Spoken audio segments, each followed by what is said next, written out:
Hey guys, welcome to my another blog. আজকে তোমাদের কাছে শেয়ার করব কাঁঠাল এবং মাংসের অসাধারণ এক রেসিপি। চলো কথা না বাড়িয়ে তোমাদের সাথে রেসিপিটা শেয়ার করা যাক। প্রথমেই আমরা এখানে কাঁঠালগুলো সুন্দর সুন্দর পিস করে কেটে নিচ্ছি।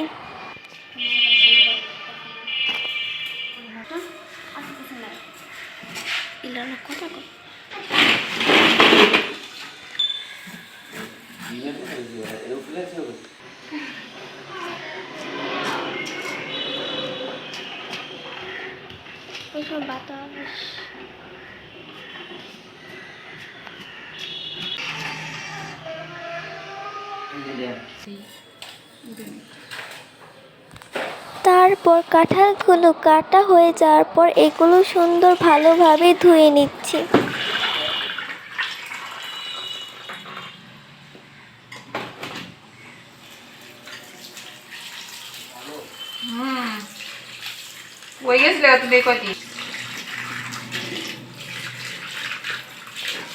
তারপর কাঁঠালগুলো সিদ্ধ করার জন্য চুলায় বসিয়ে দিয়েছি। তারপর এখান দিয়ে কড়াইয়ে বসিয়ে দিয়ে তেলটা ঢেলে দিয়েছি।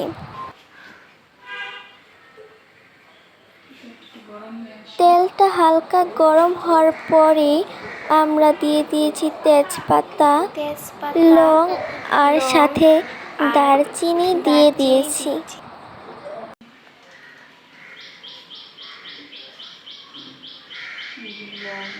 সাথে 2টা এলাচ আর লংও দিয়ে দিয়েছি।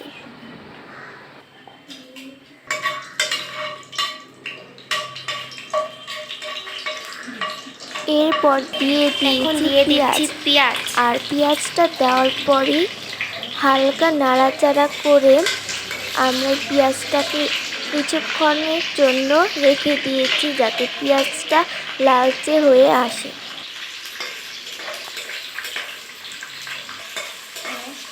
পেঁয়াজটা যখন লালচে হয়ে এসেছে তারপর আদা রসুন দিয়ে দিয়েছি। আদা রসুন দিয়ে সাথে একটু নাড়াচাড়াও করে দিয়েছি। তারপরে সাথে একটু লবণও দিয়ে দিয়েছি।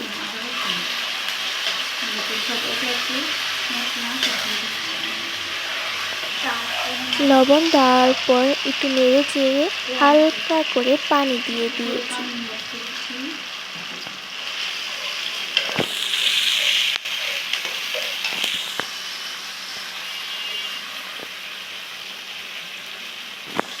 তারপরে এখানে সব ধরনের মশলা অ্যাড করে দিয়েছি।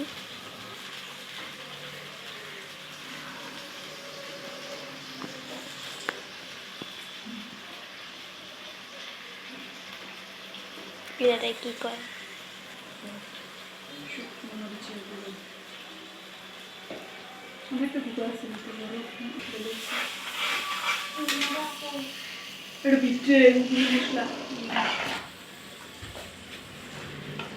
তারপরে মশলাগুলো অ্যাড করে একটু নাড়াচাড়া করে দিলাম।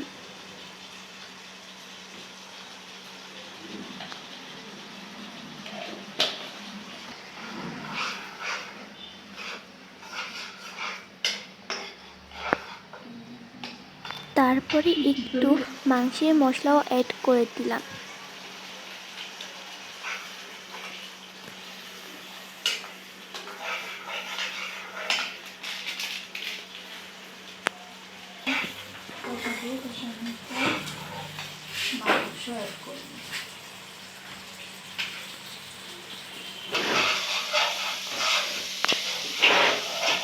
তারপরে মশলাগুলো নাড়াচাড়া করে সাথে সাথে মাংসটা ঢেলে দিলাম।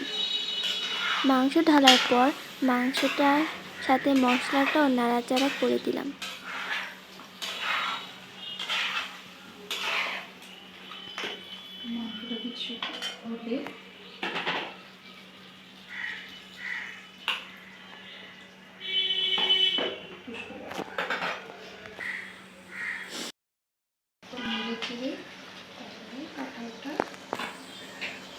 মাংসটা যখন হয়ে এসেছে তখনই সিদ্ধ করা কাঁঠালগুলো মাংসের সাথে মিক্সড করে দিলাম।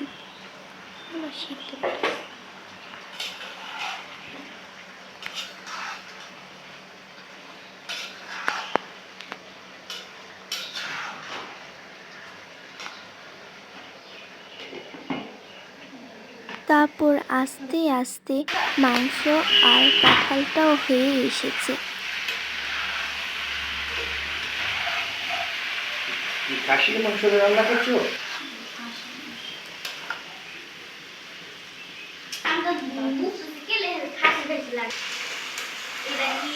তারপরে আস্তে আস্তে মাংস কাঁঠালের রেসিপি হয়ে গেল। তোমাদের কাছে যদি এই রেসিপিটা ভালো লেগে থাকে তাহলে তোমরা সবাই বেশি বেশি করে like, comment and subscribe share করে দিও। Thanks for watching.